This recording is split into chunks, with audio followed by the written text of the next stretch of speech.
सूर्य पर ध्यान करते हुए गायत्री मंत्र एक बार हमारे साथ बोलें। गायत्री मंत्र सविता देवता की प्रार्थना का मंत्र है। सविता सुबह उगने वाला सूरज, प्रातःकालीन उदीयमान सूर्य सविता। सुवति प्रेरयति कर्मणि लोकम इति सूर्य, जो सतत कर्म करने की प्रेरणा दे, ऐसे सूर्य को हम प्रणाम करते हैं।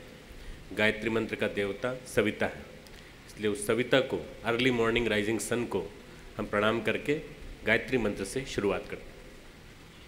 సూర్యుని పైన సూర్య దేవుడి పైన అందరం కూడా మనము ప్రార్థన చేస్తాము. గాయత్రి మంత్రము, సూర్యోపాసన మంత్రము, సవిత దేవత యొక్క ప్రార్థన ఇది. ఉదయము ప్రాతకాలము ఉషోదయంలో ఉదయించేటటువంటి సూర్యుణ్ణి ధ్యానిస్తాము. దాన్ని మనం సవితా దేవతగా, మనం నిరంతరము మనల్ని క్రియాశీలంగా పనిచేసే విధంగా మనకు చేసేటటువంటి ప్రేరణ ఇచ్చేటటువంటి దేవత సవితా దేవత. ఉదయము ఉదయించేటటువంటి ఈ దేవతను, సవితా దేవతను, గాయత్రి మంత్రాన్ని మనం ప్రార్థన చేద్దాం. हमारे साथ साथ गायत्री मंत्र बोले, कमर सीधी कर ले, दोनों हाथ गोद में रखें, నడుము నిఠారుగా పెట్టండి. నాతో పాటు గాయత్రి మంత్రాన్ని కలిపి చెప్పండి. ఓం భూర్భువః స్వః తత్సవితుర్వరేణ్యం భర్గో దేవస్య ధీమహి ధియో యో నః ప్రచోదయాత్. ఓం గురుర్బ్రహ్మా గురుర్విష్ణు गुरुरेव महेश्वरः, गुरुः साक्षात् परब्रह्म, तस्मै श्री गुरुवे नमः. अखण्डमण्डलाकारं व्याप्तं येन चराचरं तत्पदं दर्शितं येन तस्मै श्री गुरुवे नमः. मातृवत् लालयित्री च पितृवत् मार्गदर्शिका, नमोस्तु गुरुसत्तायै श्रद्धा प्रज्ञायुताचया, श्रद्धा प्रज्ञायुताचया.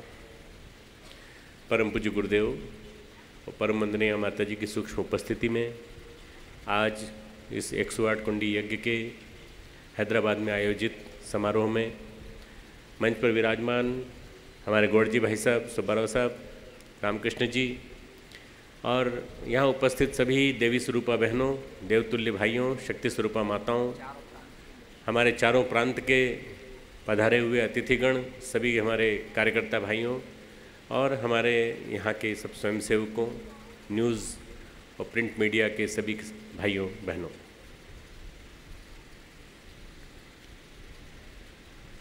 परम पूजनीय गुरुदेवुलु, परम पूजनीय माताजी సమక్షంలో మనందరం ఈరోజు 108 యజ్ఞకుండాల యొక్క ఈ ఆంధ్రప్రదేశ్ భాగ్యనగర్లో ఒక పెద్ద కార్యక్రమాన్ని సందర్భంలో ఈ కార్యక్రమం పైన, ఈ కార్యక్రమంలో వేదికపై ఉపస్థితులైనటువంటి శ్రీ గౌడ్ గారు, ఇతర పెద్దలు, ఇక్కడ దేవీ స్వరూపులైనటువంటి ఈ కార్యక్రమానికి వచ్చిన మాతలు, అట్లాగే దేవతా స్వరూపులైనటువంటి పురుషులు, 4 ప్రాంతాలకు సంబంధించినటువంటి అతిథులు, ఇతర స్వయం సేవక బంధువులు, మీడియా బంధువులు అందరికీ కూడా स्वागतम.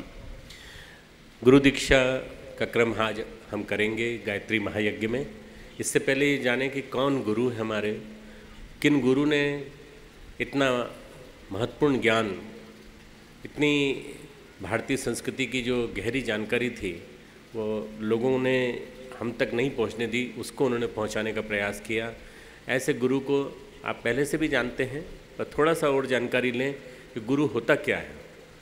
गुरु उसे कहते हैं जो भारी भरकम व्यक्तित्व होता है, अच्छी पर्सनालिटी फुल ऑफ क्वालिटीज़, जिसके पास बहुत सारे गुण हों, सद्गुण हों, जो दूसरों को ऊंचा उठाने की हिम्मत रखता हो, ताकत रखता हो, शक्ति हो जिसके पास, वो सद्गुरु बनने की पात्रता रखता है.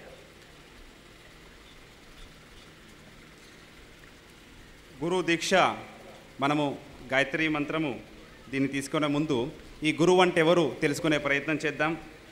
ఎవరు ఈ జ్ఞానాన్ని, ఈ భారతీయ సంస్కృతిని మన వరకు ఇంతకుముందు అందించలేదో, ఇప్పుడు అందించబడుతుందో అటువంటి గురువుని గురించి తెలుసుకుందాం.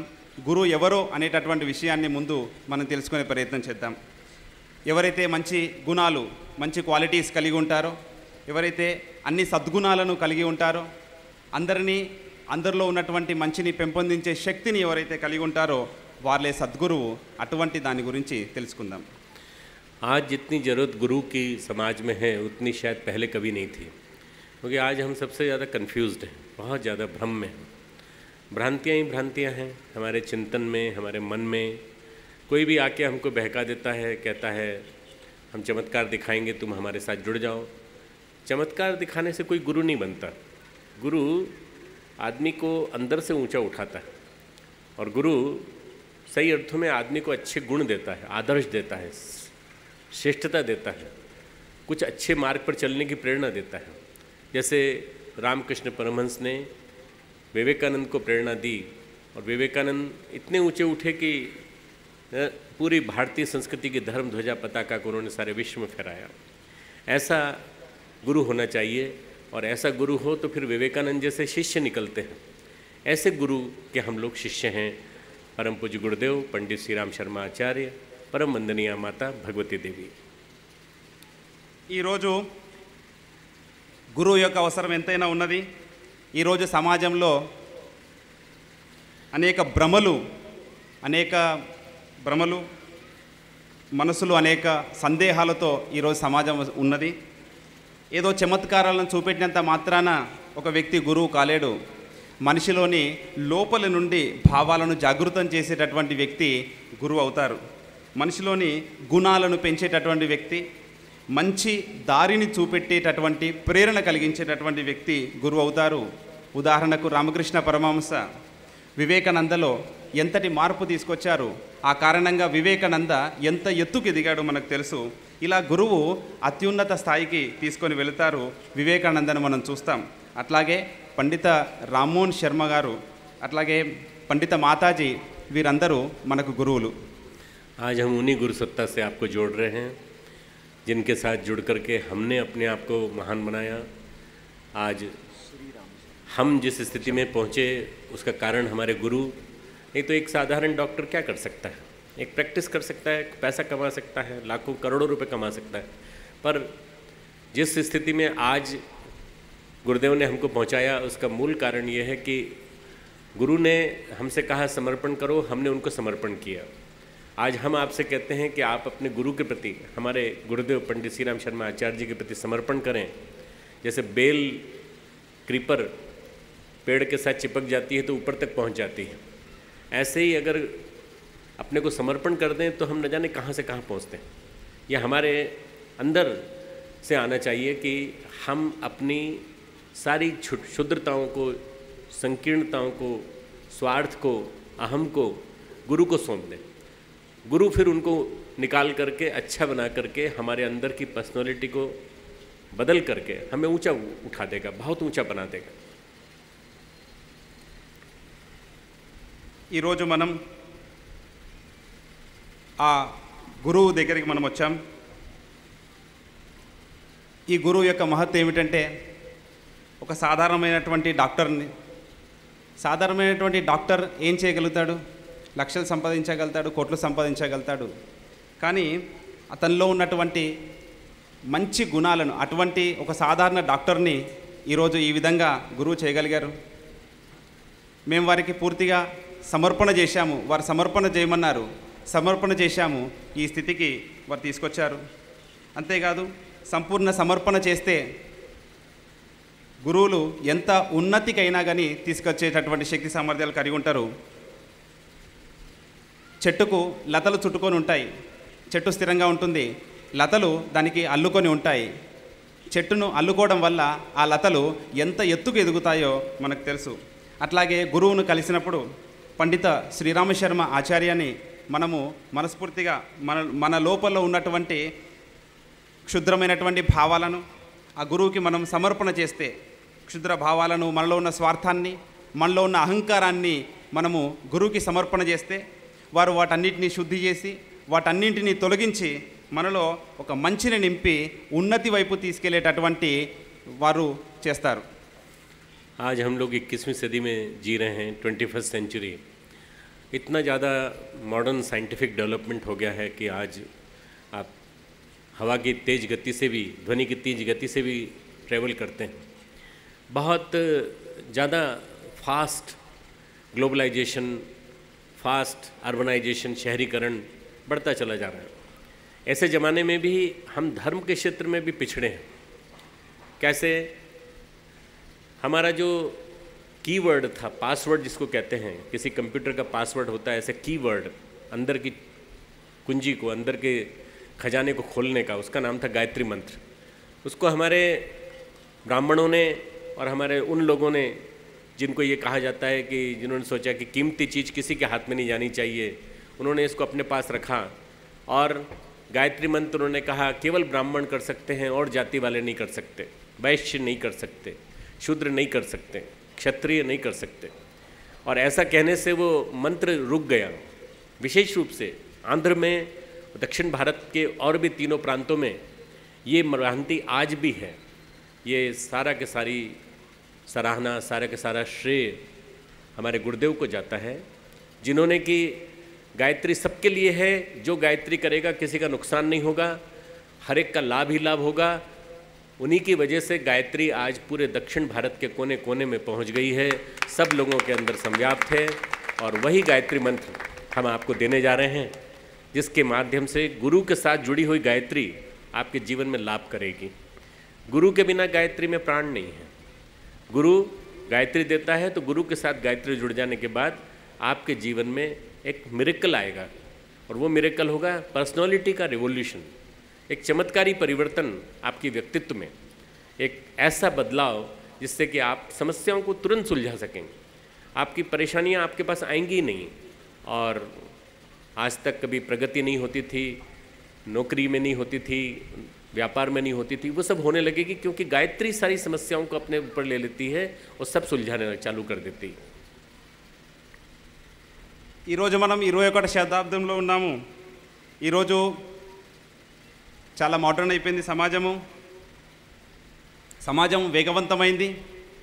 ఎంత వేగంగా కావాలంటే ధ్వని కన్నా వేగంగా మనం ప్రయాణించే స్థితిలో ఉన్నాం. మనం గ్లోబలైజేషన్ పేరుతో, నగరీకరణ పేరుతో, ప్రపంచీకరణ, నగరీకరణ పేరుతో ఈరోజు మనము ఈ విధంగా ఉన్నాము. కానీ ఇంకా మనము అనేక విషయాలు మన దగ్గర లేవు. ధనానికి సంబంధించినటువంటి దీంతో మనం ఉంటాము. అయితే కంప్యూటర్కి ఎట్లయితే ఒక పాస్వర్డ్ ఉంటుందో, ఒక ముఖ్యమైనటువంటి తాళం చెవి లాంటిది, ఇటువంటి తాళం చెవి మనల్ని ఉద్ధరించేది గాయత్రి మంత్రము. के साथ जुड़ करके अपने सौभाग्य को आप सराहेंगे। और जब भी कोई पूछेगा आपने कब दीक्षा ली थी, तो आप कहेंगे शताब्दी वर्ष में हम गुरुदेव से जुड़े थे, आपने देरी नहीं की। जो इससे ज़्यादा देरी करेगा वो पछताएगा। ये सबसे सही समय यही है, जिस समय जागे उस समय सवेरा।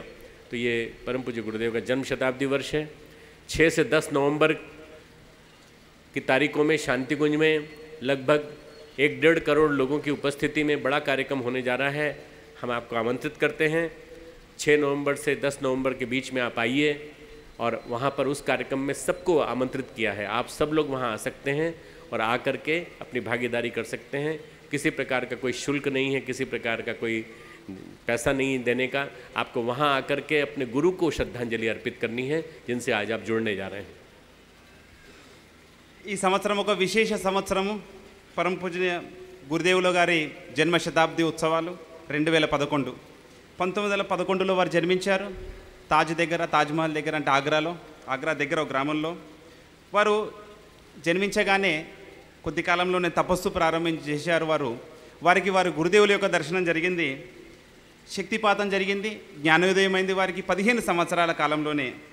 ఆ తర్వాత వారు చేసినటువంటి పని వల్ల అప్పటి నుండి ఈ రోజు వరకు భారతదేశమంతా, మొత్తం విశ్వవ్యాప్తంగా ప్రపంచమంతా 10 కోట్ల మంది శిష్యులు ఈరోజు తయారయ్యారు. ఇంత పెద్ద విస్తృతమైన విశాలమైనటువంటి సంఘటన ఇంకొకటి ప్రపంచంలో లేదు. ఇదొక విశేషమైనటువంటి సంఘటన. దీక్ష అటువంటి గురుదేవులతో మిమ్మల్ని ఈరోజు కలపబోతున్నాను. ఈ సందర్భంగా మనం దీక్ష తీసుకుంటాము. దీక్ష తీసుకొని ఆ గురుతత్వానికి మనము జోడింపబడుతున్నాము. ఇదొక శుభ సందర్భము. మన జీవనంలోకి గురుతత్వాన్ని తీసుకోబోతున్నాము. అయితే ఆ సందర్భంగా దేశవ్యాప్తంగా వివిధ రథయాత్రలు ప్రారంభమవుతున్నాయి. ఆంధ్రప్రదేశ్ కూడా రథయాత్ర రాబోతుంది. అది గురుదేవుల యొక్క జ్ఞానాన్ని, జీవనాన్ని, వారు దర్శించినటువంటి, వారు చెప్పినటువంటి దర్శనాన్ని వారు అది చెబుతూ ప్రచారం చేస్తూ ఇక్కడికి వస్తుంది. మన అదృష్టం, మీ అందరి అదృష్టం ఈరోజు ఇటువంటి ఆ సందర్భంగా ఆ విశేష సంవత్సరంలో మనం ఈ గాయత్రి మంత్రాన్ని మనం స్వీకరిస్తున్నందుకు మనము అదృష్టాన్ని పెంచుకుంటున్నాం. ఇంకా ఇప్పుడు ఇది ఆలస్యం కాలేదు, మీరేం ఆలస్యం చేయలేదు. ఇది సరి అయినటువంటి సమయమే. ఏ రోజైతే మనం లేస్తామో ఆ రోజే ఉదయం. ఈ సంవత్సరంలో 6 నవంబర్ నుండి 10 నవంబర్ వరకు అక్కడ శాంతికుంజులో జరిగేటటువంటి ఒక విశాలమైనటువంటి కార్యక్రమానికి మిమ్మల్ని అందరినీ ఆహ్వానిస్తున్నాను. సుమారు 1.5 కోట్ల మంది ప్రజలు దీక్ష తీసుకున్నటువంటి వాళ్ళు అక్కడికి రాబోతున్నారు. అక్కడ ఏమీ ధనము ఇవ్వాల్సిన అవసరం లేదు, దానికి శుల్క లేదు, అంటే ఫీజు లేదు. అక్కడ గురువుకి సమర్పించుకోవడమే, శ్రద్ధను మనము సమర్పించుకొని ఆ కార్యక్రమంలో మనందరం కూడా భాగస్వామ్యులు కావడమే మనందరి అదృష్టము. దానికి మిమ్మల్ని అందరినీ ఆహ్వానిస్తున్నాను. दीक्षा शब्द का अर्थ होता है दी इच्छा। हमने अपनी इच्छा गुरु को दी, अब गुरु की इच्छा हमारी इच्छा। हमें अपने आप को गुरु के चरणों में अर्पित करना पड़ता है और उसके लिए गुरु कुछ शर्तें लगाता है। पहली शर्त ये कि आप अपनी बुराइयां छोड़ दें। जितनी बुराइयां हैं धीरे धीरे करके छोड़ दें। बुराइयां 3 तरह की होती हैं। एक खान पान की बुराई जो हमारी रोज़मर्रा के जीवन से जुड़ी हुई है, दूसरी हमारे व्यक्तित्व की बुराई जो हमारे रोज़मर्रा के जीवन से जुड़ी हुई है, और तीसरी बुराई वो जो हमारे सामाजिक जीवन से, जिसमें हम दिखाई पड़ते हैं। खान पान से जुड़ी हुई बुराई आपको बताने की ज़रूरत नहीं है। आज फास्ट फूड का प्रचलन है और नॉन वेजिटेरियन फूड भी लोग खाने लगते हैं जल्दी जल्दी। हमारे बच्चे बहुत तेज़ी से उस दिशा में जा रहे हैं।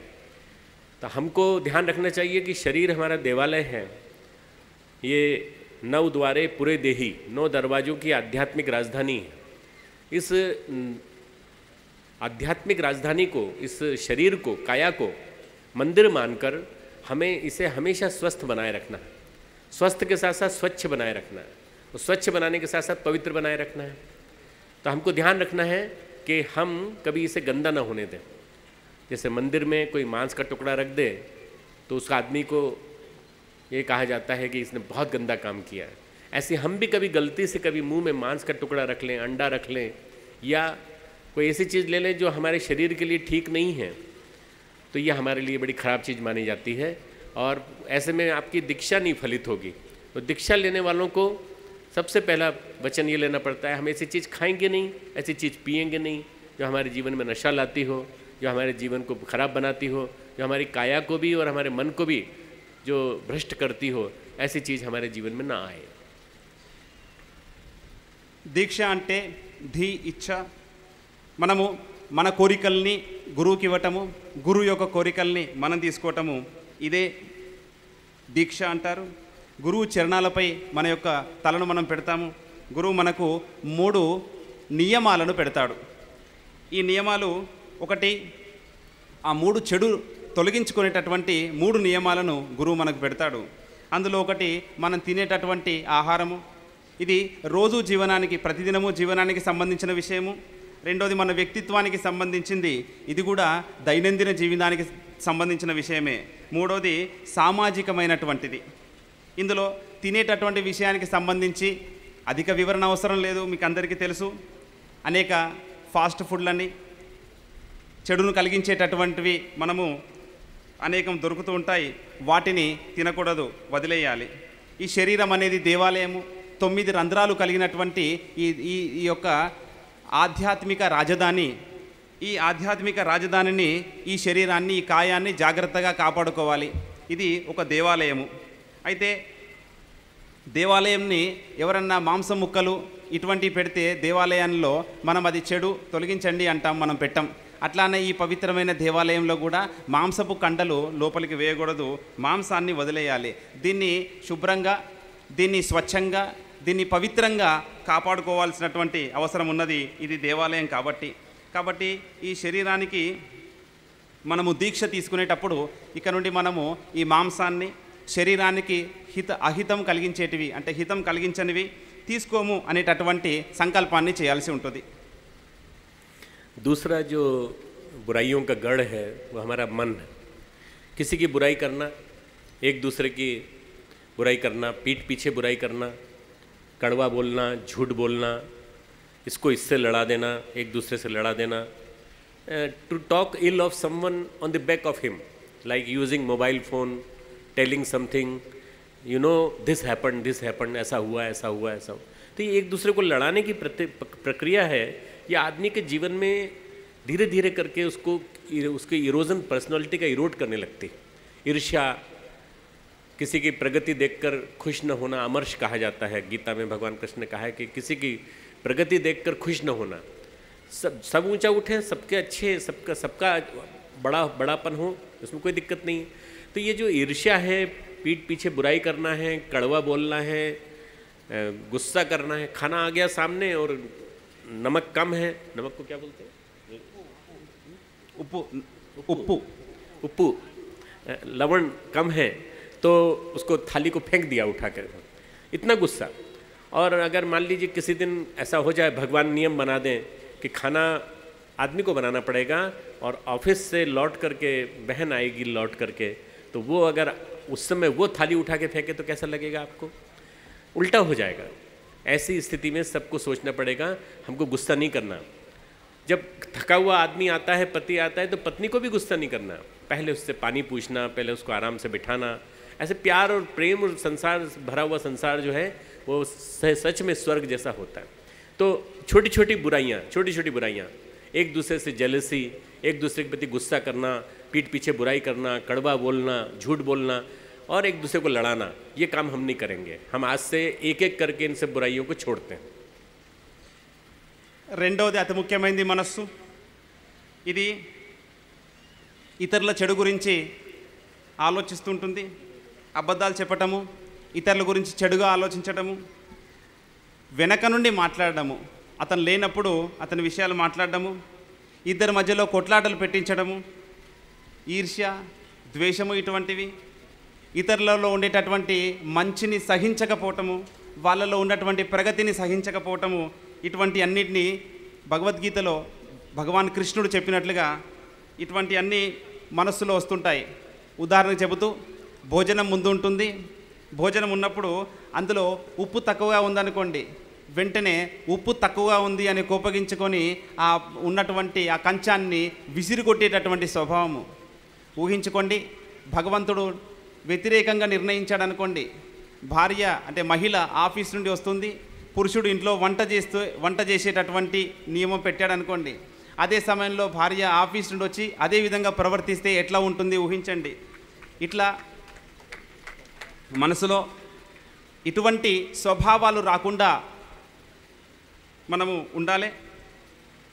ఇతరుల పట్ల ఈర్ష్య ఉండొద్దు, జలసి అన్నారు.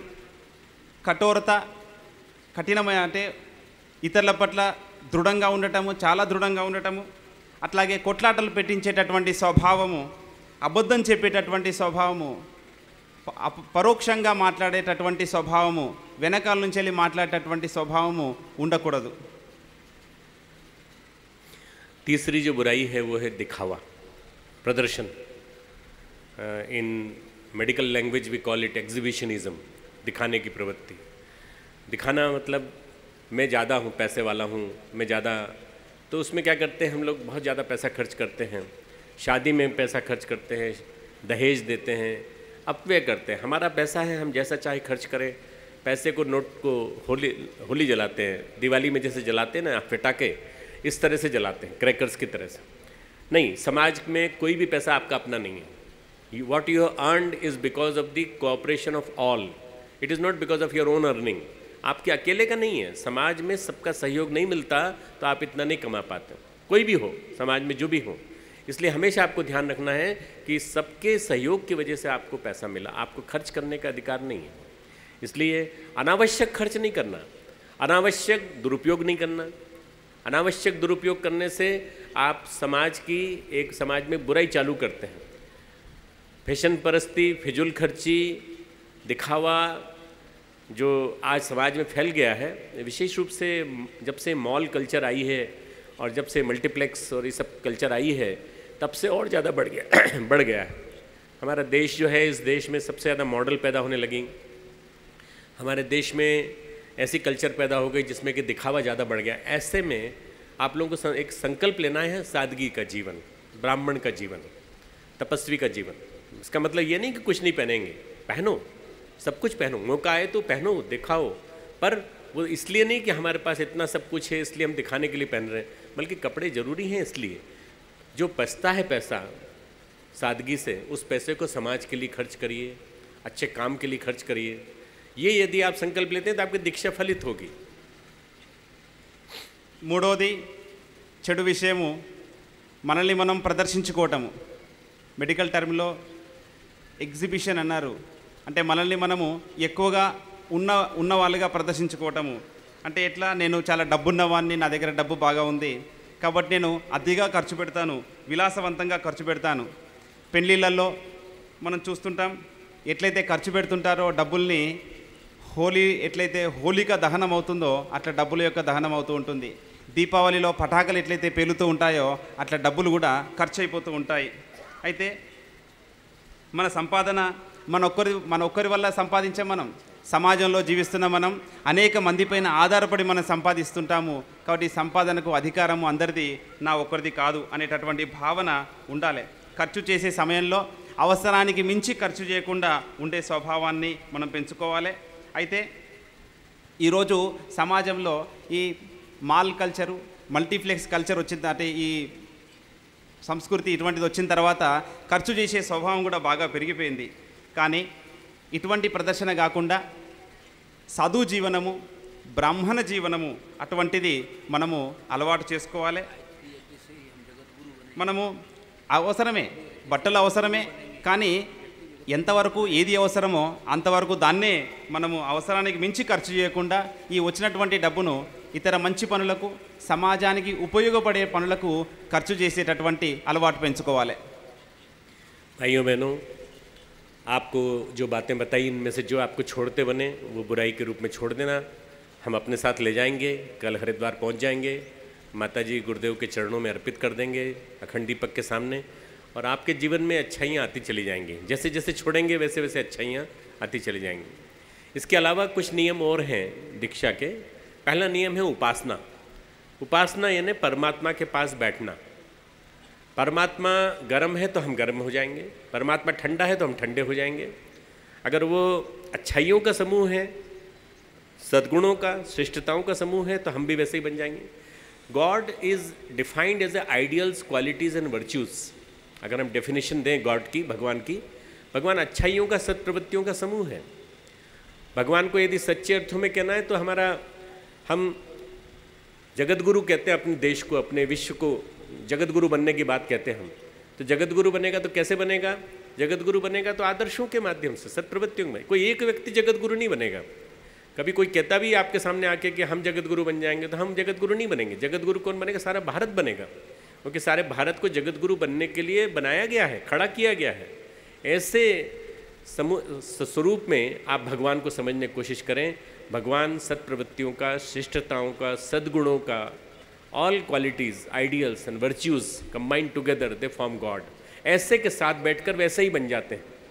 हम वैसा ही बने जैसा हमको बनना है। तो क्या करेंगे? 3 माला गायत्री की रोज करना है। 1 माला आत्म कल्याण के लिए, फॉर योर ओन वेलफेयर, 1 माला लोक कल्याण के लिए, दूसरों के लिए, और 1 माला समाज में जो विपत्तियां आ गई हैं, समष्टिगत विपत्तियां। अभी आपने देखा जापान में भूकंप आया। अभी आपने कल पढ़ा होगा पेपर में कि अमेरिका में 5-6 प्रांतों में एक साथ तूफान आया। More than 300 people died in America, which is a very rarity. वहाँ नहीं मरते लोग बाग ज़्यादातर, और पूरा सब तहस नहस हो गया है। तूफान बड़ा भयंकर आया। प्रकृति बड़ी नाराज हो गई है, दैवी आपदाएं बढ़ती चली जा रही है। ऐसे में उनका विपत्तियों का निवारण करने के लिए 1 माला हम अतिरिक्त करेंगे। तो माला करते समय ध्यान रखेंगे, माला उठा के देखेंगे नहीं कितनी हो गई फिर नीचे रख ली, फिर उठाई फिर देखी कितनी हो गई फिर नीचे रख ली। ऐसे नहीं, इसको माला करना नहीं कहते, इसको कहते हैं माला गिनना। माला गिनो मत। माला 1 माला 6 मिनट में हो जाती है, तो कम से कम 20 मिनट शांति से बैठ के जप करना है। चाहे कि जल्दी समाप्त हो जाए तो भी बैठे रहना है, और माला में जप के साथ ध्यान करना है। जप के साथ ध्यान में सुबह का उगता हुआ सूर्य, मन ही मन गायत्री मंत्र का जप, सुबह का उगता हुआ सूर्य हमारे रोम रोम में कण कण में समाहित होता जा रहा है, हम उसको सोखते जा रहे हैं, सविता के प्रकाश को अंदर से बाहर तक प्रकाशवान बन रहे हैं। ऐसा ध्यान आप जितना करेंगे आपके अंदर शक्ति आएगी गायत्री मंत्र की। गायत्री मंत्र का अर्थ है हम उस प्राण स्वरूप, सुख स्वरूप, दुखनाशक, श्रेष्ठ तेजस्वी पापनाशक देव स्वरूप परमात्मा के तेज को अंतरात्मा में धारण करते हैं। वह परमात्मा हमारी बुद्धि को सन्मार्ग की ओर प्रेरित करे। तो बार बार अर्थ पे ध्यान, भावार्थ पे ध्यान, जब तक आप ये करेंगे तब तक आपके मंत्र में प्राण रहेगा और आपको अंदर तक शक्ति मिलेगी। इसका नाम है उपासना। 3 माला रोज 20 मिनट, जहाँ आसन मिल जाए तो ठीक, नहीं तो कुर्सी पे बैठ के, माला मिल जाए तो ठीक, नहीं तो मानसिक रूप से, और अगर मंत्र लेखन करने का मौका मिले तो मंत्र लेखन करके, ठीक है ना। It all depends on your convenience, पर नियमित रूप से करना, जितना करें वो रोज करना है। कंटिन्यूटी एंड रेगुलरिटी, नियमितता, निरंतरता, ये पे करती है। चाहे आप एक कसरत करते हो, चाहे आप जिम जाते हो, regularity and continuity. Same thing applies to spirituality. यहाँ पर भी धर्म क्षेत्र में, अध्यात्म क्षेत्र में यही अप्लाई होता है। रोज करते हैं कि नहीं, नियमित रूप से करते हैं कि नहीं, भगवान को रोज याद करते हैं। ऐसा नहीं कि एक दिन छोड़ा एक दिन याद किया, एक दिन छोड़ा एक दिन याद किया। भगवान माँ है, भगवान पिता है, माता पिता को रोज याद नहीं करेंगे तो कैसे काम चलेगा। इसलिए हमें ये मानते हुए गायत्री मंत्र की रोज उपासना करनी। మీలో ఉన్నటువంటి చెడును ఇక్కడ వదిలేస్తే నేను వెళ్ళేటప్పుడు ఆ చెడునంతా కూడా నేను హరిద్వార్కు వెళ్తున్నప్పుడు తీసుకెళ్తాను. అక్కడ గురుదేవుల యొక్క చరణాలకు నేను వాటిని సమర్పిస్తాను. అయితే ఉపాసన ఈ గాయత్రి మంత్రోపాసనలో ఇంకా ముఖ్యమైనటువంటి విషయాలు ఉన్నాయి. అందులో ఒకటి ఉపాసన. ఈ ఉపాసన ఎటువంటిదంటే పరమాత్మ ఉపాసన. పరమాత్మ వేడిగా ఉంటే మనం వేడిగా ఉంటాము, పరమాత్మ చల్లగా ఉంటే మనం కూడా చల్లగా ఉంటాము. భగవంతుడు అనేక సత్ప్రవృత్తుల యొక్క సమూహము ఆ భగవంతుడు. అయితే ఎవరైనా ఒక వ్యక్తి వచ్చి నేను జగద్గురువుని అంటే అతను జగద్గురువు కాడు. మన యొక్క ఆదర్శాలతో, మన యొక్క సంస్కారాలతో ఈ భారత్ను జగద్గురువుగా చేయాలనుకున్నాము. భారతమాతను జగద్గురువుగా, ఈ భారతదేశాన్ని జగద్గురువుగా అవ్వడానికి భగవంతుడు సృష్టించాడు. అయితే భగవంతుడు స్వచ్ఛత, మంచి గుణాలు, వీటి యొక్క సమూహం భగవంతుడు. అటువంటి భగవంతుని మనము గాయత్రి మాతను ఉపాసిస్తూ 3 మాలలు జపము ప్రతిరోజు చేయాల్సి ఉంటుంది. అందులో 3 ఎందుకంటే, ఒకటి ఆత్మ యొక్క కళ్యాణం కొరకు, రెండవది లోక కళ్యాణం కొరకు, మూడవది మనలోని కష్టాలను తొలగించడం కొరకు, మూడవది సమాజంలోని విపత్తుల గురించి చెబుతూ, ఈరోజు ఈ మధ్యలోనే జపాన్లో మనం విపత్తును మనం చూసాం. అట్లాగే నిన్న పత్రికల్లో వచ్చింది, అమెరికాలో ఒక 5-6 ప్రాంతాల్లో తుఫాన్ వచ్చింది, 500 మంది వరకు చనిపోయారు. అమెరికాలో ఆ విధంగా తుఫాను వల్ల చనిపోరు, భయంకరమైనటువంటి తుఫాన్ వచ్చింది. అంటే ప్రకృతి బీభత్సం అవుతుంది, ప్రకృతికి కోపం వచ్చింది. అయితే దాని కొరకు ఒక మాల సమాజ కళ్యాణం కొరకు మనం జపించాలి.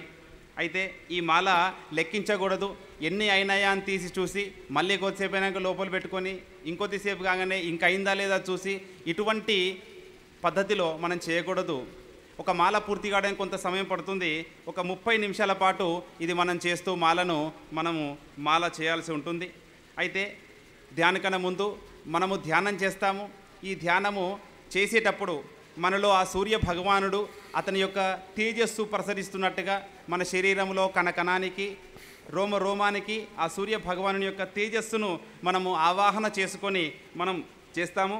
మన లోపల నుండి బయటికి సూర్య భగవానుని యొక్క ప్రకాశం వస్తున్నట్టుగా ఆవాహన మనం చేస్తాము. ఆ తర్వాత మనం పరమాత్ముని సద్బుద్ధిని ప్రసాదించమని కోరుకుంటూ మనం ఇది చేస్తాము. అయితే ఈ లోపల వరకు ఈ ఉన్నటువంటి ఈ యొక్క భావన వల్ల మనకు శక్తి లభిస్తుంది. అయితే మనం కూర్చొని కానీ దీన్ని రాసుకుంటూ కానీ అయితే మనం చేస్తున్నప్పుడు నియమితంగా ప్రతిరోజు చేస్తున్నామా అన్నది ముఖ్యమైన విషయము. నియమితంగా నిరంతరము చేసేటటువంటి అలవాటు పెంచుకోవాలి. ఏ పని చేసినా, వ్యాయామం చేసినా సరే, జిమ్కి వెళ్ళే వాళ్ళు కూడా ఆ వ్యాయామాన్ని ప్రతిరోజు నియమంగా చేస్తారు. ఆధ్యాత్మిక సాధనలో కూడా ప్రతిరోజు నియమితంగా చేయటం అనేదే సాధన. అట్లా ప్రతిరోజు నియమితంగా దీన్ని మనం చేస్తాము. మన గురుదేవులను మనము స్మరిస్తూ ఉంటాము, మన భగవంతుణ్ణి గుర్తు చేసుకుంటూ ఉంటాము. భగవంతుడే మన మాత, భగవంతుడే పిత స్వరూపమైనటువంటి భగవంతుణ్ణి మనం ఉపాసిస్తూ ఈ గాయత్రి మాతను, గాయత్రి మంత్రాన్ని మనం ఉపాసన చేస్తాం. उपासना के बाद दूसरा नंबर आता है साधना का. साधना यानी अपने आप को साध लेना, अपने ऊपर अपना कंट्रोल, किसी और का नहीं. कोई दूसरा आया कान में कुछ कह गया, या आया कुछ और कह गया. हमारा खुद का चिंतन होना चाहिए, हमारा खुद का सोच भी होनी चाहिए. साधना अपने विचारों पे अपना नियंत्रण, अपने खान पान पे अपना नियंत्रण, हमारे समय पर अपना नियंत्रण और हमारे पैसे पर अपना नियंत्रण. ये 4 संयम है. विचार संयम, इंद्रिय संयम, समय संयम, अर्थ संयम. यदि ये 4 चीज़ों पे हमारा मैनेजमेंट हो जाएगा तो ये जीवन साधना 24 घंटे की होती है. 24 घंटे अपने ऊपर अपना नियंत्रण होना चाहिए. यदि आप जीवन साधना करते हैं तो आप अपने जीवन को सही दिशा में ले जा सकते हैं.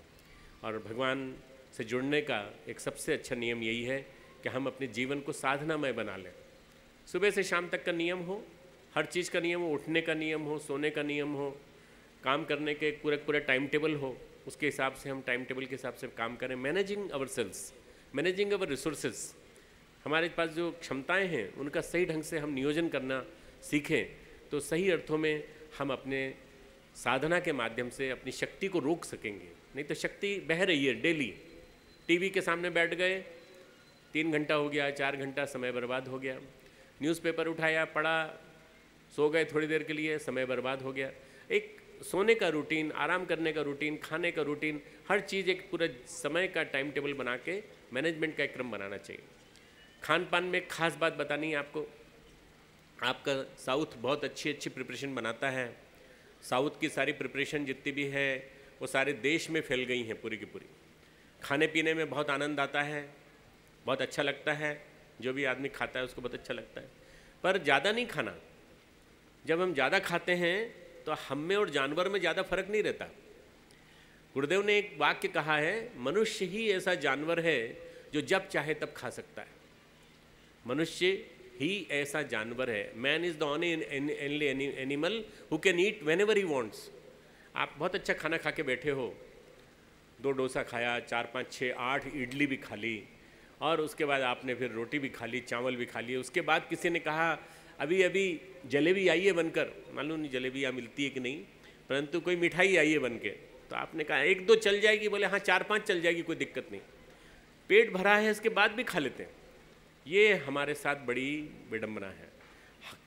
हर समय खाने के लिए तैयार होने वाला व्यक्ति जानवर से भी गया बीता है.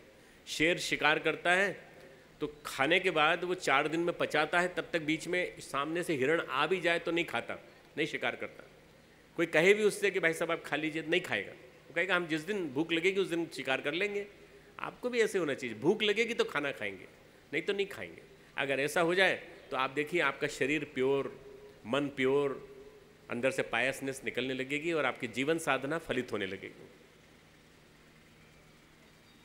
సాధనలో ఇంకో విషయము, మనపై మనకు నియంత్రణ, మన ఆలోచనలు వాటిపై నియంత్రణ, మనం తినే ఆహారంపై నియంత్రణ, ధనంపై నియంత్రణ, సమయంపై నియంత్రణ. ఈ 4 విషయాలపై మనం నియంత్రణ కనుక సాధించినట్లయితే మన జీవనం సాఫల్యమవుతుంది, సాధన గొప్పగా ముందుకెళ్తుంది, సాధన సాధ్యమవుతుంది. ఇంద్రియాలు, సమయము, అర్థ అంటే డబ్బుకు సంబంధించిన విషయాలు 24 గంటలు మన యొక్క సాధన జరగాలి. అయితే 24 గంటల్ని కూడా సరి అయినటువంటి సద్వినియోగం జరగాలి. అయితే అటువంటి సద్వినియోగం జరిగినట్లయితే మన జీవనము సాఫల్యమవుతుంది. మన పడుకునే సమయము, మన లేచే సమయము, అట్లాగే మనం పని చేసుకుంటున్నప్పుడు మన యొక్క సమయాన్ని ఎట్లా కేటాయిస్తున్నాము అన్నటువంటిది ఆధారపడి ఉంటుంది. ఇది ఈ పని నియోజన అయితే ఉందో ఈ పని మన శక్తిని పెంచేటటువంటి స్వభావాన్ని కలిగి ఉంటుంది. ఈ సాధన ఉదాహరణకి మనము టీవీ చూస్తూ కూర్చుంటాము, ఒక 3-4 గంటలు టీవీ చూస్తూనే ఉంటాము, మన శక్తి మనం కోల్పోతూ ఉంటాం. మనం సమయాన్ని సద్వినియోగం చేసుకోలేకపోతాం. వార్తాపత్రికలు మనం చదువుతాం, ఆ వార్తాపత్రికల్లో ఒక్కోసారి సమయం గడిచిపోతూ ఉంటుంది. మనం పడుకునే సమయమైనా తినే సమయమైనా అది నిర్ధారితంగా ఉన్నట్లయితే మన జీవనం సాఫల్యం అవుతుంది. అన్నిటికన్నా ముఖ్యమైనది తినేటటువంటి విషయాల్లో మనం శ్రద్ధ వహించాలి. ఈ దక్షిణాది రాష్ట్రాలకు సంబంధించి దక్షిణాదిలో అనేక మంచి మంచి రుచికరమైనటువంటి వంటకాలు చేస్తారు. ఇదంతా బాగానే ఉంటుంది, తినేటప్పుడు చాలా మంచిగా ఉంటుంది. అయినా సరే మనం ఎక్కువగా తినవద్దు. ఎక్కువగా తింటే జంతువులకి మనకి తేడా ఏముంటుంది? అట్లే మనకు పూజ్య గురుదేవులు అనేవారు మనుషులకి జంతువుల కన్నా ఒక విశేషం ఉంది. అదేమిటంటే మనుషులు ఎప్పుడు పడితే ఎప్పుడు తింటారు, జంతువులు అవి సమయానికి తింటాయి, వాటికి ఆకలినప్పుడే తింటాయి. అట్లాగే ఒక్కోసారి మనము ఇడ్లీ తింటాము, ఇడ్లీ తిన్న తర్వాత కూడా ఇంకేదైనా జిలేబీలు కనిపెడితే జిలేబీలు తింటాము. ఇంకెవరైనా మిఠాయి తీసుకొస్తే ఒక మిఠాయి ఎందుకు 4-5 మిఠాయిలు ఇవ్వండి అని కూడా తింటాము. కడుపు నిండే సరే తినేటటువంటి స్వభావాన్ని మనం కలిగి ఉంటాము. ఇది తప్పు. అయితే జంతువులు చూడండి, పులి అది ఒకసారి వేటాడి తిన్న తర్వాత అది అరిగేంత వరకు 4-5 రోజుల పాటు మళ్ళీ తినదు. దాని ముందు నుండి దాని ఆహారమైనటువంటి జింకలు వెళ్తున్నా సరే అది మళ్ళీ దాన్ని తినదు. అట్లా ఆకలి అయినప్పుడు మాత్రమే తినేటటువంటి స్వభావాన్ని మనం పెంచుకోవాలి. ఇది మన జీవనానికి సాఫల్యతను సాధనను సమకూరుస్తుంది. तीसरा है आराधना। आराधना अर्थात समाज सेवा। समाज सेवा किए बिना आपकी उपासना में फल नहीं आएगा, प्राण नहीं आएगा। आराधना किए बिना, समाज सेवा किए बिना, समाज से जुड़े बिना, समाज के पिछड़े लोगों को ऊंचा उठाए बिना आपकी दीक्षा फलित नहीं होगी। इसलिए आपको समाज की सेवा करनी चाहिए। क्या करें समाज की सेवा? गायत्री परिवार का काम। गायत्री परिवार क्या करता है? जितने भी डाउन ट्रॉडन जो पिछड़े लोग हैं उन लोगों के बीच में काम करना, जिनके पास शिक्षा नहीं पहुंची उनको शिक्षा पहुंचाना। जैसे विवेकानंद विद्यालय है, ऐसे शिशु मंदिर हैं, विद्या मंदिर हैं, ऐसे बहुत सारे विद्यालयों में शिक्षा देने का काम, और जहाँ शिक्षा है वहाँ विद्या देने का काम। विद्यालय नाम है पर विद्या नहीं है, वहाँ शिक्षा है, केवल शिक्षा, education with knowledge, with wisdom. विद्या, जब विद्या जाएगी तब लोगों को समझ में आ जाएगा कि जीवन कैसे जीना चाहिए, जीवन जीने की कला, जीवन को सही अर्थ में जीने की कला। उसके बाद जो अगला क्रम है जीवन जीने की कला के साथ साथ वो ये कि अपने पैरों पे खड़ा होना, स्वावलंबी बनना, खुद कमाना, और उसके लिए जीने के लिए जो अपने खुद को सस्टेन करने के लिए और औरों को भी संभालने के लिए अपने अंदर क्वालिटीज़ पैदा करना। उसके साथ साथ संस्कारवान बनना, संस्कारवान बन के उसको समाज को संभालने की जिम्मेदारी अपने हाथ में लेना। एक सृजेता की जिम्मेदारी, नेता नहीं, सृजेता की जिम्मेदारी अपने हाथ में लेना, ये समाज सेवा है। इसके लिए गुरुदेव का साहित्य है, लिटरेचर है, अखंड ज्योति है, जो गुरुदेव ने इतना परिश्रम से उसको खाद पानी डाल के खड़ा किया पत्रिका को। आज उसके 75 साल पूरे होने को जा रहे हैं, 75 ईयर्स। अखंड ज्योति पत्रिका, युग शक्ति गायत्री, युग निर्माण योजना, प्रज्ञा अभियान पाक्षिक, इन पत्रिकाओं को पढ़िए, इससे आपको अच्छे विचार मिलेंगे। हमेशा अच्छे विचारों में रमण करेंगे तो आप अच्छे काम करेंगे। आराधना का मतलब होता है समाज सेवा, पिछड़ों को आगे बढ़ाना, अशिक्षितों को शिक्षित बनाना, शिक्षितों को विद्यावान बनाना। भगवान करे आपका ये आराधना का क्रम साथ चलेगा। बस इसके बाद दीक्षा का क्रम इसके बाद बताते हैं। మూడో విషయము ఆరాధన అంటే సమాజ సేవ. సమాజ సేవ అంటే సమాజంలోని క్రింది స్థాయిలో ఉన్నటువంటి వ్యక్తులను ఉన్నతిలోకి తీసుకొచ్చేటటువంటి, వెనకబడ్డ వ్యక్తులను పైకి తీసుకొచ్చేటటువంటి పని గాయత్రి పరివార్ ఈ పని చేస్తుంది. ఈ పని మనం చేసినట్లయితే తప్పనిసరిగా ఇది ఒక ఆరాధన అవుతుంది. ఆరాధన అంటే గాయత్రి పరివార్ చేస్తున్నటువంటి పనులలో ఒకటి విద్య, చదువు. ఈ చదువు ఎక్కడుందో అక్కడ ఒక్కోసారి విద్య ఉండదు. చదువు ఉన్న చోట విద్యను నేర్పాల్సిన అవసరం ఉంటుంది. ఇటువంటి వివేకానంద విద్యాలయాలు లేదా శిశు మందిరాలు, అక్కడ అవసరం ఉన్న చోట మనం వెళ్ళి విద్యను అందించాలి. ఈ చదువు విద్యతో, విలువలతో కూడినటువంటి చదువు ఉండాలి. అట్లా ఇది జీవితంలో జీవించేటటువంటి కళను పెంచే విద్య. జీవితంలో జీవించే కళను పెంచే విధంగా ఒక వ్యక్తిని తన కాళ్ళపై తాను నిలబడేటటువంటి స్వావలంబీయుతమైనటువంటి జీవితాన్ని గడిపే వ్యక్తిని తయారు చేసే విధంగా, అట్లాగే ఇంకొందరిని సంభాళించేటటువంటి, ఇంకొందరిని చూసేటటువంటి, వాళ్ళ యొక్క బాధ్యతల్ని కూడా వహించేటటువంటి శక్తిని సంపాదించేటటువంటి ఈ విద్యను మనము అందించాల్సి ఉంటుంది. వ్యక్తులను సంస్కారవంతమైనటువంటి వ్యక్తులుగా తయారు చేయాలి, సృజేత చేయాలి. కేవలము నాయకులు మాత్రమే కాదు, మంచిని పెంపొందించేటటువంటి వ్యక్తులుగా తయారు చేయాలి. ఇటువంటి సంకల్పాన్ని మనం స్వీకరించాలి. దీని కొరకు మన పత్రికలు ఉన్నాయి. దీని కొరకు గురుదేవుల యొక్క సాహిత్యం ఉన్నది. ఆ సాహిత్యాన్ని మనం చదవాలి. అనేక పత్రికలు మనకు వస్తున్నాయి. గాయత్రి పరివార్ ఈ పేరుతో పత్రికలు వస్తున్నాయి. వాటిని కూడా చదివి మన మనస్సులను మంచి విషయాల్లో రమింపజేసుకొని ఇటువంటి మనం చేస్తాం. ఇదంతా కూడా ఆరాధనకు సంబంధించినటువంటి విషయము. ఆరాధన అంటే అశిక్షితులను శిక్షితులుగా చేయటము, అంటే చదువురాని వాళ్ళను చదువుకునేటట్లుగా చేయటము, ఈ చదువుకున్నటువంటి వాళ్ళలో విలువలను పెంపొందించేటటువంటి పని చేయటము, ఇది ఆరాధనకు సంబంధించింది. भाइयों बहनों, ये 3 बात बताइए आपको याद रखना है. उपासना, साधना, आराधना. यू से उपासना, एस से साधना, ए से आराधना. अगर तीनों को इकट्ठा कर दें तो क्या बन जाता है? USA. आपको याद रहेगा. नेमोनिक्स कहते हैं इसको मेडिसिन में. नेमोनिक्स, USA, उपासना, साधना, आराधना. ये 3 किए बिना हम आगे पानी नहीं पिएंगे. तीनों को जीवन में उतारेंगे. और 2 काम और करना पड़ेगा. समयदान, अंशदान. अपने समय का एक हिस्सा भगवान के काम के लिए निकालना. घर घर जाके लोगों को बताना युग शक्ति गायत्री के बारे में. तेलुगु में प्रकाशित होती है. यहाँ से हैदराबाद से सारे चारों प्रांत की चारों भाषाओं में पत्रिका और साहित्य प्रकाशन की एक नीति बनी है, योजना बनी है. और गुरुदेव का साहित्य 3200 किताबें, 3200 books he is written by his own hands. It is a rarity. Guinness book of world record में इसको प्रेजेंट किया जा रहा है कि ऐसा काम किसी ने नहीं किया. ऐसे साहित्य को हम जन जन के बीच में पहुंचा सकते हैं क्या? ये आपको समयदान का अर्थ है भगवान के काम के लिए. समय आज बड़ा विषम चल रहा है. लोगों को अच्छे विचार देने से बड़ी कोई सेवा नहीं है. समयदान दें. समयदान में आपको अलग अलग जगहों पे जाना पड़े तो अपने घर से निकलिए. रिटायरमेंट के बाद पूरा उपयोग दीजिए समय समाज के लिए. हमारे सुब्बाराव गारू ने वानप्रस्थ परंपरा को गति दी. वानप्रस्थ परंपरा जो 50 साल के हो गए, 60 साल के हो गए, उसके बाद रिटायरमेंट के बाद घर में बैठे हैं, अपने ग्रैंडसन को ग्रैंड डॉटर के गले से लगाए बैठे हैं. क्या करेंगे? अरे भैया भगवान का काम करो. ये सबसे बढ़िया समय है भगवान का काम करने का. इसलिए उन लोगों के लिए सुब्बाराव गारू वानप्रस्थ परंपरालू मुंदुनु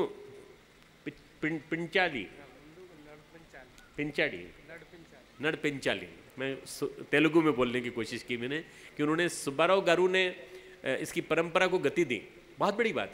अगर हमने यहीं पर बहुत सारे लोगों को दीक्षा दिलाई वानप्रस्थ परंपरा में. आप में से भी कुछ लोग अगर आना चाहें तो आ सकते हैं. समयदान इसी चीज़ का नाम है. अंशदान यानी अपनी कमाई का एक हिस्सा भगवान के काम के लिए. 10 पैसा रोज, 20 पैसा रोज, 1 रुपया रोज. हमारी यूनिवर्सिटी 5 रुपया रोज देने वाले लाखों लोगों से चलती है पूरी. उसके हम कई लोगों की फीस माफ़ करते हैं. आपके साउथ इंडिया के बहुत सारे बच्चे पढ़ रहे हैं वहाँ पे. ऐसे देव संस्कृति विश्वविद्यालय, शांति कुंज का गुरुद्वारा, शांति कुंज का निर्माण, करोड़ों रुपए, अरबों रुपए का निर्माण, ये सारा हम पूरा आपके अंशदान से करते हैं. अंशदान में अपनी कमाई का हिस्सा 1 दिन की कमाई भी दे सकते हैं. 30 दिन की कमाई जितनी होती है उसमें 1 दिन की कमाई गुरु के लिए, ऐसा मान लीजिए. तो आपको कई गुना होके मिलेगा. आप ये मत सोचिए, संकीर्ण मिजाज से मत सोचिए कि हमारा पैसा चला जाएगा. पैसा नहीं जाएगा. आप बीज बो रहे हैं भगवान के खेत में. बीज बोएंगे तो बदले में कई गुना होकर के निकलेगा. నేను 3 విషయాలు మీకు చెప్పాను. ఒకటి ఉపాసన, రెండవది సాధన, మూడవది ఆరాధన. దాన్ని గమనించినట్లయితే ఉపాసన అంటే యు, సాధన అంటే ఎస్, ఆరాధన అంటే ఏ. 3 కలిపితే USA అవుతుంది. ఇది ఈ ఉపాసన, సాధన, ఆరాధన అన్నది మన జీవనంలోకి నింపుకోవాలి. మన జీవనంలోకి ఎప్పటి వరకైతే దీన్ని మనం తీసుకోమో అంతవరకు మంచినీళ్ళు తాగము అనేటటువంటి సంకల్పం చేయాలి. అయితే అన్నిటికన్నా ఇంకొక 2 గొప్ప విషయాలు ఉన్నాయి. వీటన్నిటినీ చేయాలంటే 2 ముఖ్యమైన విషయాలున్నాయి. అందులో ఒకటి సమయము, రెండవది ధనము. అంటే సమయదాన్. మన సమయాన్ని మనం కేటాయించాలి. సమయాన్ని కేటాయించి ఇంటింటికి వెళ్ళి ప్రచారం చేయాలి. పూజ గురుదేవులు రాసినటువంటి 3200 పుస్తకాలు ఉన్నాయి. సాహిత్యం ఉంది, అంత పెద్ద సాహిత్యము. ఇది గిన్నీస్ బుక్స్ ఆఫ్ వరల్డ్ రికార్డులోకి వచ్చేటటువంటి అంత గొప్ప విషయం ఇది. ఎందుకంటే ఇంత బృహత్ పని ఇంకెవరు చేయలేదు. ఇన్ని పుస్తకాలు ప్రజల్లోకి తీసుకెళ్ళాలి. వాళ్ళకి ఈ విషయాలన్నీ కూడా చెప్పాలి. ఇక్కడే మనందరికీ సమయదానం గురించి ఒక మంచి మార్గదర్శి ఉన్నారు, సుబ్బారావు గారు. వారు వానప్రస్థ జీవనం గడుపుతూ ఉన్నటువంటి వ్యక్తి. వానప్రస్థ జీవనంలోకి వెళ్ళేటదానికి ఒక గతి వేగాన్ని ఇచ్చినటువంటి వ్యక్తి వారు. భగవంతుని ఏం చేస్తారు రిటైర్ అయిన తర్వాత? భగవంతుని గురించి పనిచేసేటటువంటి సంకల్పం చేయాలి. అందరికీ కూడా చెప్పడానికి సమయం అవసరము. ఇట్లా వానప్రస్థ జీవనంలోకి వచ్చి ఈ సమయాన్ని కూడా మనము కేటాయించవచ్చు. ఇక్కడ మనలో నుంచి కూడా కొందరు వానప్రస్థ జీవనంలోకి రావచ్చు. అట్లాగే ఇంకొకటి అంశదాన్, మన సంపాదించినటువంటి సంపాదనలోంచి కొంత మొత్తాన్ని ఈ మంచి పని కొరకు కేటాయించాలి. మన యూనివర్సిటీ ఏదైతే నడుస్తుందో ఈ యూనివర్సిటీ అనేక లక్షల మంది తాము సంపాదనలోని 5% ఇస్తున్నటువంటి కారణంగా ఆ యూనివర్సిటీ జరుగుతోంది. శాంతి కుంజులో ఉన్నటువంటి ఆ పెద్ద భవనం ఏదైతే ఉందో, ఆ నిర్మాణాలు ఏవైతే ఉన్నాయో, అనేక మంది మనలో నుంచి అంటే 30 రోజుల్లో అయితే సంపాదన ఉంటుందో ఒకరోజు సంపాదనను కొందరు కేటాయిస్తారు. అట్లా కేటాయించినటువంటి డబ్బులతోనే శాంతి కుంజులో నిర్మాణాలు కూడా జరిగినాయి. పూజ్య గురుదేవులు, మనము ఈ మన పైసలు ఏవైతే మనం ఇస్తున్నామో ఇవి మన నుండి పోతున్నాయి అని అనుకోకూడదు. భగవంతుని పొలములో మనము విత్తనాలను నాటినట్లుగానే ఉంటుంది. మనము విత్తనాలు నాటితే ఎట్లయితే అవి ఫలప్రదం అవుతాయో ఈ పైసలు కూడా అటువంటి గొప్ప ఉపయోగం జరుగుతుంది. భగవంతుని పొలములో మనం విత్తనము నాటినట్లుగానే భావించాలి. अब सभी से एक प्रार्थना कि सब बैठ जाएं अपने स्थान पे. दीक्षा का समय आ गया है. 2 to 2.5 मिनट्स में सब हो जाएगा. अब कमर कस लें, कमर सीधी कर लें, दोनों हाथों को ऐसा गोद ऐसा रखें और छाती से ऐसे लगा लें. दोनों हाथ को जस्ट सी टूवर्ड्स मी, मेरी तरफ देख लीजिए और ऐसा अपने छाती से लगा लीजिए. जिन लोगों ने पहले भी दीक्षा ली है वो फिर से ले सकते हैं. उसका नाम है प्रायश्चित दीक्षा. फिर से एक बार रिन्यू करना अपने लाइसेंस को, कोई दिक्कत नहीं है. गुरुदेव के साथ जुड़ने का नियम है. ప్రార్థనకు సంబంధించినటువంటి సమయం ఆసనమైంది. 2.5 నిమిషాల్లోనే మన ఈ దీక్షా కార్యక్రమం పూర్తవుతుంది. శ్రద్ధగా అందరూ కూర్చుంటాం. ఎవరు నిలబడకూడదు, అందరూ ఉన్న స్థలంలోనే కూర్చోగలరు. నడుము నిఠారుగా చేసి కూర్చుంటాం. 2 చేతులను జోడించుకొని హృదయ స్థానం వైపు నన్ను చూస్తూ ఉండండి. ఇక్కడే ధ్యానిస్తూ ఇక్కడ మన 2 చేతులు మనం పెట్టుకుంటాం. ఎవరు కూడా కదలొద్దు, అందరూ స్థిరంగా కూర్చోండి. ఎక్కడ ఉన్నారో అక్కడే కూర్చొని हम समस्त गुरु सत्ताओं का आमंत्रण करते हैं. स्वामी रामकृष्ण परमहंस, स्वामी विवेकानंद, अभी अभी हमारे बीच में से महाप्रयाण करके गए हुए हमारे श्री सत्य साईं बाबा प्रशांति निलयम से, वो शरीर से चले गए पर हम लोगों के बीच में सूक्ष्म रूप में आज भी विराजमान हैं, ऐसा मानते हुए उनको भी स्मरण करेंगे. और सबसे ज़्यादा स्मरण करेंगे हमारे अपने परम पूज्य गुरुदेव परम वंदनीय माता जी. परम पूज्य गुरुदेव को बाएं अंगूठे पर, लेफ्ट थंब पर, परम वंदनीय माता जी को राइट थंब पर, रामकृष्ण परमहंस को बाएं पर, दाएं पर माँ शारदा मणि को, भगवान शिव को बाएं अंगूठे पर, दाएं अंगूठे पर माँ पार्वती को मानते हुए दोनों आंखें वहीं रखेंगे और हमारे साथ साथ टुकड़ों टुकड़ों में गायत्री मंत्र दोहराएंगे. जैसा हम बोलेंगे वैसा वैसा आपको दोहराना है. మనము సమస్త గురు పరంపరను ఆవాహన చేసుకుంటాం. రామకృష్ణ పరమహంస, స్వామి వివేకానంద, అట్లాగే ఈ మధ్యలోనే మన నుండి దూరం శరీరాన్ని మన నుండి వెళ్ళి సూక్ష్మ రూపంలో మనందరి మనసులో ఉన్నటువంటి సత్యసాయి బాబా, ఇటువంటి గురు పరంపర అందరినీ కూడా మనం స్మరిస్తాము. ఈరోజు మనం 2 చేతులను గమనిస్తూ ఈ మన పరంపూజనీయ గురువు, మన గురుదేవులు, గురుమాత, వీళ్ళను కూడా మనం స్మరిస్తూ మనం ఈ 2 బొటన వేళ్లను, పైన ఉన్న బొటన వేళ్లను చూస్తాము. ఎడమవైపును స్మరిస్తూ రామకృష్ణ పరమహంసను, కుడివైపు స్వామి వివేకానందను, అట్లాగే ఎడమవైపు ఈ గురు పరంపరల్ని చూస్తూ ఈ 2 చేతి వేళ్లను చూస్తూ మనము ఈ మంత్రాన్ని ఉపాసన చేస్తాం. हमारे साथ साथ बोलेंगे. बैठ जाएं माता जी, बैठ जाएं बीच में. అందరూ కూర్చోండి, बैठ जाएं, वहीं बैठ जाएं. అక్కడే కూర్చోండి, అందరూ స్థిరంగా కూర్చోండి. బొటన వేళ్లను చూస్తూ మనస్సులో ఈ గురు పరంపరని ధ్యానం చేస్తూ మనము చెప్తాం. బొటనవేలు గోళ్ళను చూస్తూ మనము ఇప్పుడు చెప్తాము. అక్కడే కూర్చోండి. शांत मन, बिल्कुल अपना मन जो है गुरु सत्ता में लीन करते हुए हमारे साथ साथ बोलेंगे. ओम ओम भूर भूर भुवः भुवः स्वः स्वः तत् तत् सवितुर सवितुर वरेण्यं वरेण्यं भर्गो भर्गो देवस्य देवस्य धीमहि धीमहि धियो धियो यो नः प्रचोदयात् प्रचोदयात् ओम भूर्भुवः भुवः स्वः स्वः तत् तत् सवितुर वरेण्यं भर्गो देवस्य धीमहि धियो यो नः प्रचोदयात् ओम भूर्भुवः स्वः तत् सवितुर वरेण्यं भर्गो देवस्य धीमहि धियो यो नः प्रचोदयात् ओम भूर्भुवः स्वः तत् सवितुर वरेण्यं भर्गो देवस्य धीमहि धियो यो नः प्रचोदयात् ओम भूर्भुवः स्वः तत् सवितुर वरेण्यं भर्गो देवस्य धीमहि धियो यो नः प्रचोदयात्। ऐसे ही बैठे रहेंगे। आपके ऊपर हमारे वॉलंटियर्स पानी जल छिड़केंगे, अभिमंत्रित जल। ఇట్లాగే కూర్చొని ఉంటాము। మీ పైన ఇక్కడ ఉన్నటువంటి కార్యకర్తలు నీటిని జలాన్ని ప్రోక్షణ చేస్తారు। ఈ మంత్ర జలాన్ని మంత్రపూరితమైనటువంటి జలాన్ని ప్రోక్షణ చేస్తారు। पीछे तक पहुंचा देंगे, है ना? पीछे तक।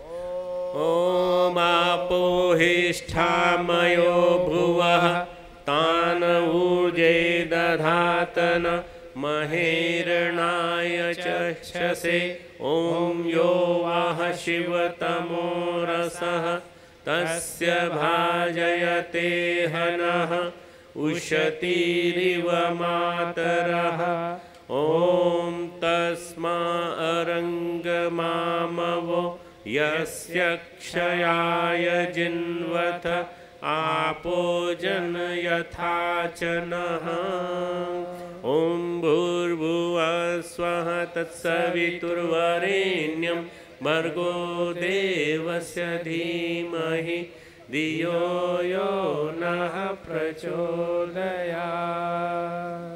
సమిత్ పాడి గురు శరణం సమిత్ పాడి వెళ్ళాలి। సమిత్ పాడి అంటే భగవంతుడు ఏమేమి ఇచ్చారు ఆ కొంత భాగం తప్పక మీ చేయిలో పెట్టండి। డబ్బులు పెట్టవచ్చు, ఇంకా ఒక్కొక్క చెడలు అటు బదిలించాలి। ఏమేం సంకల్పం తీసుకున్నారో ఆ సమయం మీరు మనస్సులో సంకల్పం చేయాలి। अंशदान जो भी आप देना चाहते हैं उसको हाथ में रख लें। गुरुद्वारे के लिए कुछ न कुछ जरूर देना चाहिए। भगवान ने आपको जो दिया है धन, उसमें से कुछ न कुछ अपने हाथ कदा ఒక మీ అలవాటులో ఒక చెడ్డ అలవాటు, మీ మనస్సులో ఒక చెడ్డ అలవాటు, మీ సమాజంలో ఒక చెడ్డ అలవాటు ఈ బదిలించే కోసం సంకల్పం చేద్దాం। మీరు నడునిటారుగా ఉంచండి। ఇక్కడ నుండి మంత్రం చెప్తున్నాము। ఆ సమయం సంకల్పం సమయం మీరు మీ ఏ చెడ్డ అలవాటు బదిలిస్తున్నారో అదే మీరు మనస్సులో చెప్పాలి। సంగశక్తిగా భాషించాలి గురుడే తానే గురుని కొలచునటు రాష్ట్ర దేవత రాధనమో రాష్ట్ర దేవత రాధనమో